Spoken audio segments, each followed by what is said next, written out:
Hello, welcome back to my channel. In my last video I talked about the advantages of land banking. That is what you stand to gain if you start going into land banking. And of course we know that anything that have an advantage also have a disadvantage.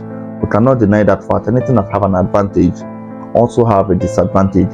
So in this video today I'm going to be revealing to you the challenges of land banking. That is the struggles, what you need to know before you go into land banking. I will also not only be telling you the challenges of land banking, I will also try as much as I can to provide solutions to these challenges. So as you know the challenges, you also know the solutions to these challenges. So if that is what you are interested in, stay tuned to the end of this video. And if you are yet to subscribe to our channel, please do well to subscribe to our channel. Click on the bell notification so you'll be notified when we post new videos, and also do well to give this video a thumbs up. The first challenge of land banking you need to be aware of is the challenge of liquidation. That is how to liquidate your property, how to convert that property that you own into cash. That is the first challenge of land banking that you should know. It is not all about buying properties. If you want to sell that property, how easy it is to sell that property. We must understand that land banking is a long-term game, and if you want to do land banking, you must be willing to play the long-term game. If you are doing land banking, you are buying from a place that is not yet developed, a place that is less desirable, and because that place where you are buying from is less desirable, the demand for properties in that location is less. And because the demand for properties in that location is less, if you want to sell your property, it might take longer time to sell. So that is one thing we need to understand about land banking. If you are buying a property, if you are doing land banking, it is not something that if you just have a problem tomorrow, that you just have an emergency and you decide to sell your property and in some few days you will sell it. It is not like that in land banking, because the demand for properties in that location is low. So if you want to liquidate your property, it will take longer time because the demand for properties in that location is low. I'm not trying to say that it is impossible for you to liquidate your property fast if you are doing land banking. That's not what I'm trying to say. But then you can be lucky. You can, maybe you want to sell your property and you are lucky, you just run into somebody that is looking for property in that location.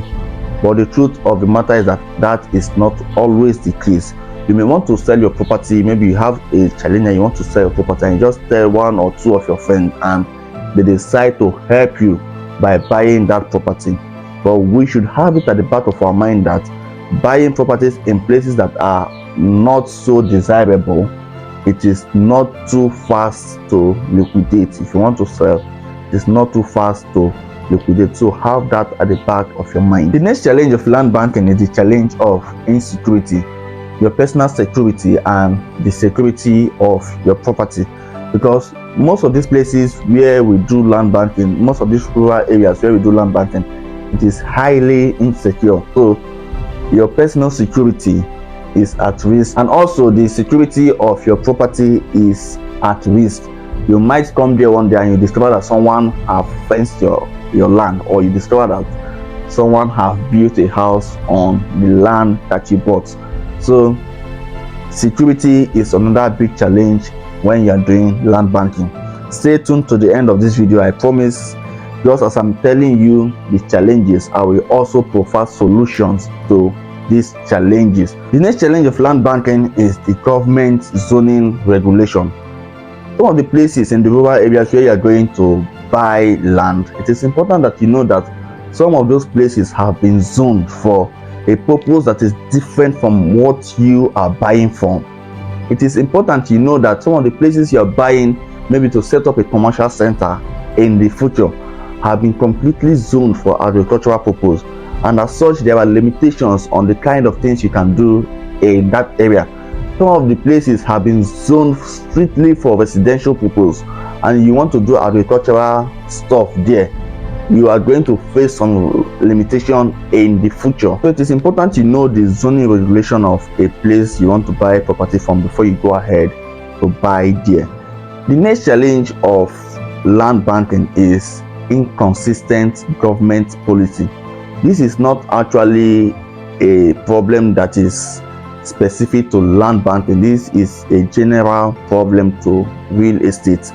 You can sleep and wake up one day and you hear that the place where your house is located, the place where your house is situated, that the government have decided to use the whole of that area for something, and every property there will be demolished. That is a general government problem. That is not just specific to land banking. Remember, in Nigeria, according to the Land Use Act, all lands belongs to the government. So even if your land does not fall under government position, the government can still decide to revoke your right of ownership of that property.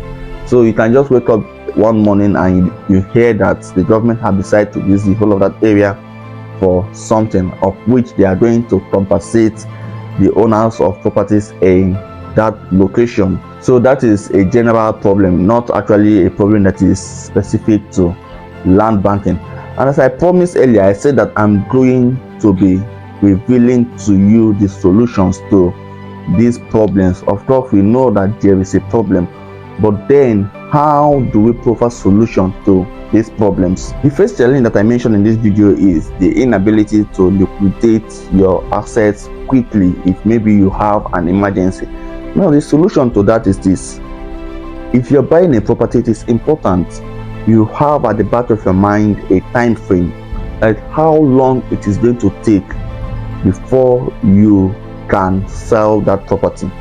If you want to sell your property in like 5 years time, then look for a place you know that will be developed in 5 years time. If you want to sell your property in 10 years time, then look for a place you know will be developed in 10 years time. Another thing you can do is to buy from a real estate company.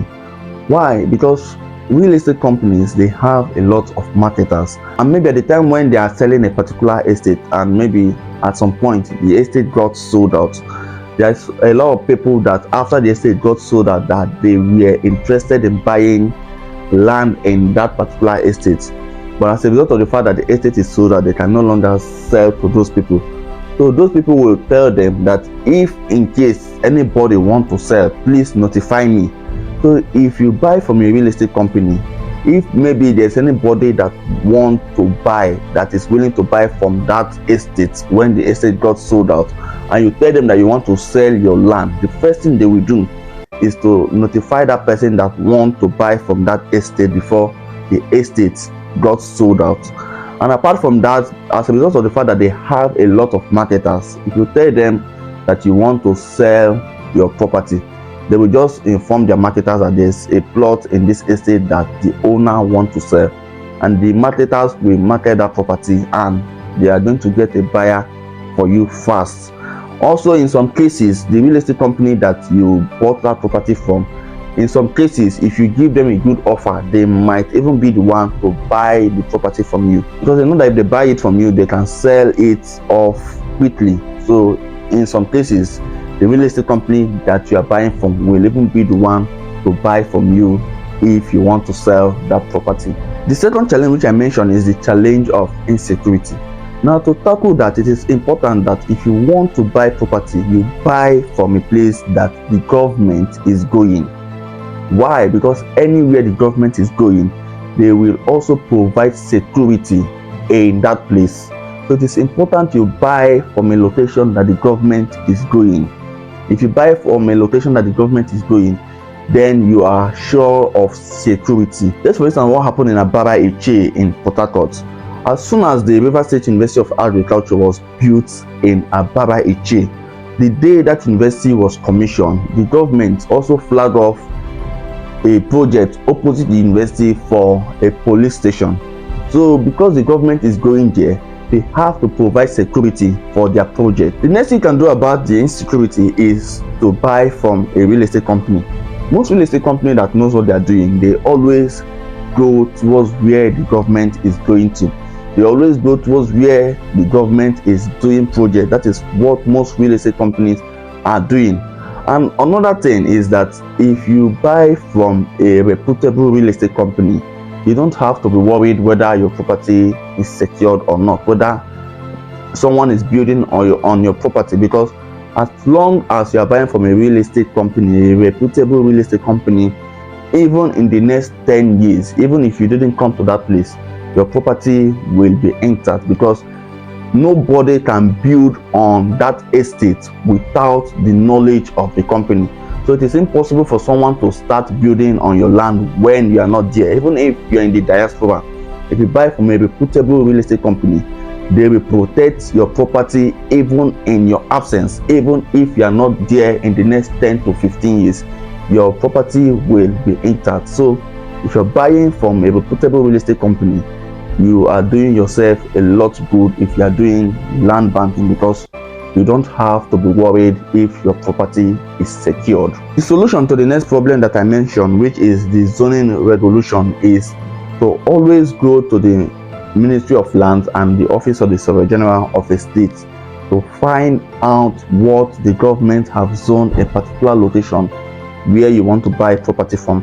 It's important you find out if that place have been zoned for the purpose which you want to buy that property, or if it is zoned for something that is entirely different from the purpose which you are buying that property. So these are some of the challenges of land banking. I'm sure you have learned something new in this video. Please, if you have learned something new, please go over to the comment section and drop a comment in the comment section.